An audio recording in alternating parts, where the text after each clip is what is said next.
लैला मजनू की मोहब्बत देख, खुशीरी फरहाद की मोहब्बत देखो। मैं कहता हूँ मोहब्बत देखनी है तो बिलाल की देखो। सुभान अल्लाह, माशाअल्लाह। मोहब्बत देखनी है तो बिलाल कहते करूँ तेरे नाम पे जाओ फिदा, वही बात। बस जान क्या दो जहां फिदा, तो जहां से भी नहीं जी भरा, करूँ क्या करोड़ों जहां। सुभान अल्लाह। मक्का वालों ने सोचा मारा, मगर मुस्तफा का कोई सहाबी इस्लाम से ना हटा। बेशक बेशक। आगे से पीछे तक बोले सुभान अल्लाह। सुभान अल्लाह। और दो तीन हदीस से सुना दूं इंशाअल्लाह अपनी जगह लूंगा। मक्का वालों ने सोचा मोहम्मद को सताया, मोहम्मद ना माने, सहाबा को सताया, सहाबा ना माने, चलो मोहम्मद से सुलह करें। कहने लगे सुलह कैसे होगी? बोले अबू तालिब के सपात चलो, धमकाएंगे, सामना करेंगे, शायद अबू तालिब के समझ में आ जाए। मक्का के जितने सरदार थे अबू तालिब के पास पहुंचे, जाने के बाद कहते अबू तालिब समझा लो अपने भतीजे मोहम्मद को, इसलिए कि मोहम्मद हमारे खुदाओं की मजम्मत उड़ाता है, मोहम्मद हमारे खुदाओं को बुरा भला कहता है। अबू तालिब या तो तुम भी हमारे साथ आ जाओ, अपने भतीजे मोहम्मद को हमारे हवाले कर दो, अगर तुमने मोहम्मद को हमारे हवाले न किया तो तुम भी उन्हीं की जानिब हो जाओ, इसलिए कि अगर तुम नहीं माने, तुम्हारा भतीजा नहीं माना, याद रखो तुम दोनों को देख लेंगे, तलवार उठा लेंगे। इतना सुनना था जनाब अबू तालिब का। आप समझ गए मामला खतरनाक हो चुका है, आप समझ गए मामला संगीन हो चुका है। जब मेरे आका शाम को तशरीफ लाए तो अबू तालिब कहते हैं ऐ मेरे भतीजे मोहम्मद, तू जानता है मैं तुझे अपनी जान से ज्यादा चाहता हूँ, मैंने तुझे बड़े प्यार से पाला है। ऐ मोहम्मद अब मैं बूढ़ा हो चुका हूँ, भतीजे मुझ पे इतना जुल्म न करो कि मेरा बूढ़ा जिस्म उसको उठा न सके। आका फरमाते चचा क्या बात है? तो अबू तालिब कहते हैं मोहम्मद आज तक मक्का में किसी की हिम्मत नहीं हुई कि अबू तालिब से आधी बात कह सके। आज आए थे मक्का के सरदार, कह रहे थे या तो मोहम्मद को समझा दो वरना तुम्हें भी देख लेंगे, वरना तुम्हारे भतीजे को देख लेंगे। अबू तालिब ने पेशानी को चूमा, रोकर कहते मोहम्मद थोड़े दिनों के लिए इस्लाम की तबलीग के लिए खामोश हो जाओ, इस्लाम की तबलीग को मौकूफ कर दो। इतना सुनना था मेरे आका की आंखों में आंसू आ गए, इसलिए कि आज तक ज़ाहिरी मुइनो मददगार अगर आका के कोई थे तो अबू तालिब थे। हर परेशानी में जिन्होंने अब तक साथ दिया वो अबू तालिब थे। नबी ने देखा अबू तालिब के कदम उखड़ रहे हैं, आका करीम की आंखों में आंसू आ गए।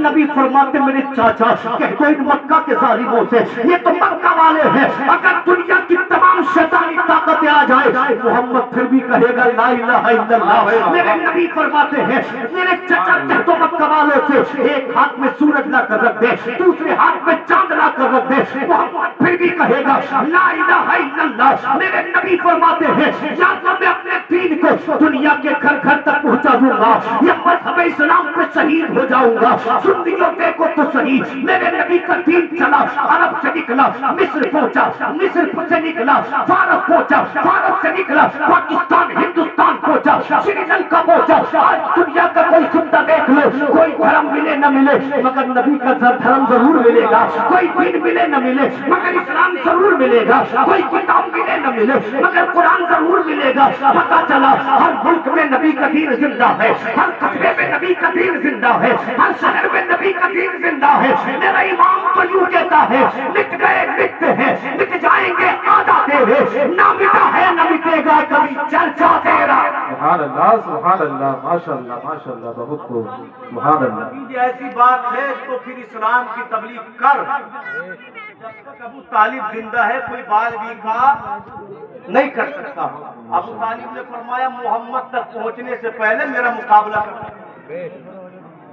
मक्का वालों ने सोचा, मक्का वालों कि भी अबू तालिब भी मानने तैयार नहीं, मोहम्मद भी मानने तैयार नहीं, और दीवानों का हाल ही क्या पूछना। दीवाने तो मरने बिटने तैयार थे, कहने लगे पंचायत करो पंचायत। उर्दू में कह दूं तो कॉन्फ्रेंस करो। इसी मक्का में एक घर था, मतलब क्या था पंचायत घर, जिसको लोग कहते थे दारुल नदवा। दावत पहुंच गई कि तुम्हें भी आना है, तुम्हें भी आना है। हदीस पाक में आता है मक्का का हर बहादुर, हर बाअसर इंसान, हर सरदार दारुल नदवा की कॉन्फ्रेंस में पहुंचा। जब ये गए ना दारुल नदवा में तो कंबल ओढ़े बूढ़ा बैठा था। कौन बैठा था? इससे मक्का वालों ने पूछा भाई तू कौन? मक्का के बाजार में नहीं देखा, काबे के शहर में नहीं देखा। तो इसने कहा मैं शेख नज्द हूँ, तुम्हारी कॉन्फ्रेंस में शामिल हुआ हूँ, मैं भी तुम लोगों के सामने मोहम्मद को मिटाने की तरकीब पेश करूंगा। लोगों, ये शेख नज्द की शक्ल में इबलीस था जो मुस्तफा को मिटाने की तरकीब में शामिल होने आया था। अल्लाह अल्लाह, जब तमाम लोग बैठ गए, इबलीस को मसनद दे दी गई। इबलीस ने कहा पंचायत को शुरू करो, बैठक को शुरू करो। तो अल्लाह अकबर, सबसे पहले मक्का का एक मुशरिक उठा। उठने के बाद इसने कहा मेरी तरकीब ये है, मेरी तदबीर ये है, मोहम्मद को एक कमरे में बंद कर दिया जाए, एक छोटा सा सुराग खोल दिया जाए, बाहर से ताला लगा दिया जाए, उसी में से खाना दिया जाए, उसी में से पानी दिया जाए। जब मोहम्मद कैद हो जाएंगे तो कुरान नहीं सुनाएंगे, जब मोहम्मद कैद हो जाएंगे तो कुरान की तिलावत नहीं करेंगे। इतना सुनना था। अल्लाह अल्लाह, जान तो इब्लीस ने क्या कहा, तुम्हारी तरकीब काम नहीं करेगी, इसलिए कि तुम कैद को देख रहे हो, तुम दीवानों को देख रहे हो। अरे मोहम्मद के दीवानों को क्यों नहीं देख रहे हो? क्या तुम्हें मालूम नहीं है अबू बकर सिद्दीक का इश्क? क्या तुम्हें मालूम नहीं है फारूक आजम का इश्क? अगर मोहम्मद के दीवानों को पता चला मोहम्मद को कैद कर दिया है, जान दे देंगे, मगर नबी को कैद में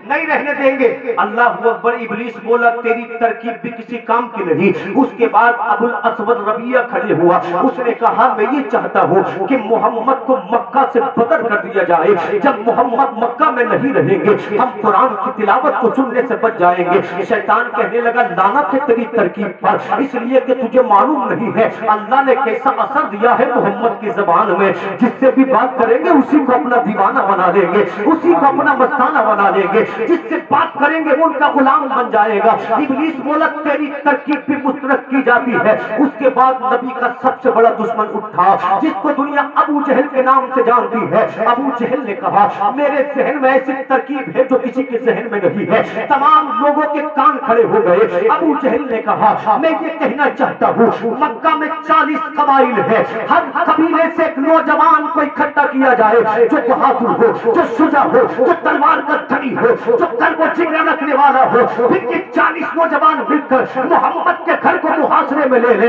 जब मोहम्मद सो रहे हो या मोहम्मद